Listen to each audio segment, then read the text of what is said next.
Today we have Mr. Suresh Iyer, the MD and CEO of Fin Homes, which is into the affordable housing space. And he is an industry veteran with roughly around 2+ decades of experience in affordable housing. Thank you for joining us, Suresh. And just wanted to hear out your views on affordable housing, given the fact that CLSS is gone off. So how do we look at the supply demand going forward in affordable housing? See, in the last few years, because the CLSS, there's been a good amount of supply which has come in. However, while the scheme has been withdrawn, the actual shortage in the housing that was there has actually not been met. So I have a feeling that there will be something which will probably be announced, and it is also required according to me. So if something comes up, again the supply will pick up, but there is a good amount of runway available for the affordable space in this country, because there is a good amount of first time home buyers, there is a good amount of people who actually are in need of a shelter, so it is required.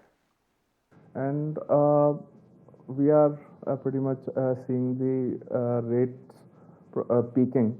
So how do we look at housing finance demand going forward in tier 1 cities versus tier 2 plus cities, and the competition from banks and other HFCs going forward?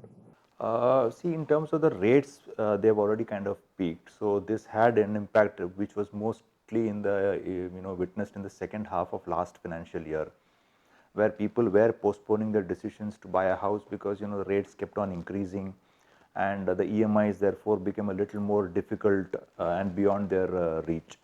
But now with the rate stabilizing, the demand should come back, and in fact it has started coming back. The buying has improved, and which is also witnessed in the medium to high end of the segment. There is a good pickup in the demand as well. In terms of the competition, yes, definitely, this should help the larger players who are operating in that segment. Affordable space, to that extent, as I just mentioned earlier, we have some supply issue which should once again come into the market once the CLS or some such scheme is announced. Right, and we have made representations to the government agencies or the regulators for a reintroduction of CLSS. Not exactly for the reintroduction of the CLSS, but the regulator is aware that there is a shortage and they are looking at it. So I'm sure something should happen. Understood. And with RBI taking over the regulations of housing finance companies, how is it any different in terms of deployment of NHB funds for housing finance companies now? See, now NHB is becoming more of a supervision. So there was a department of regulation and supervision which NHB was having. Regulation has moved to RBI, but the supervision continues to be with NHB.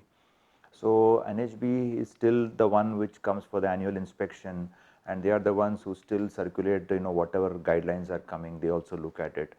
Having said that, the RBI becoming the regulator has had an impact more in the sense that RBI is looking at it from a common lens for both housing as well as the banking sector. So a lot of regulatory arbitrage that was there for the housing segment or HFCs under NHB is slightly diminishing.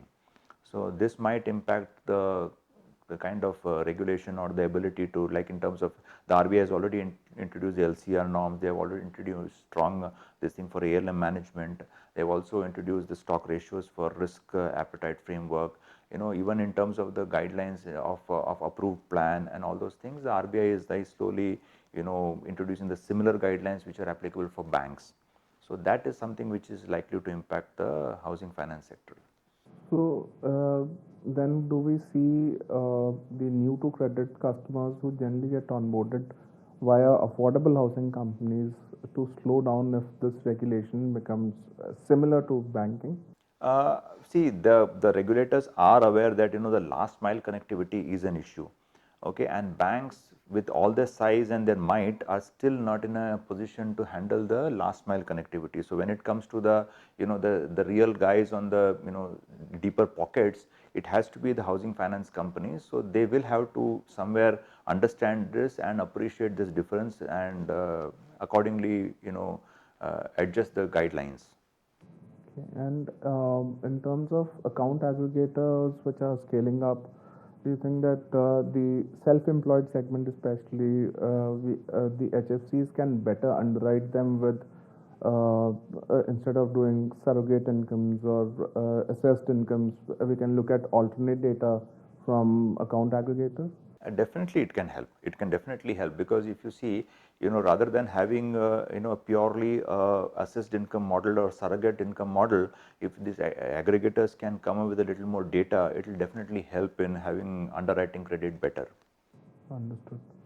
So, what kind of growth rates are we looking at for the housing sector, and within that affordable housing sector, what kind of growth rates are we looking at in the next 1 to 2 years? See, if you see the last year, from the last year's point of view, this year even the rating agencies have kind of indicated that the market can go up somewhere in the 13 to 16%.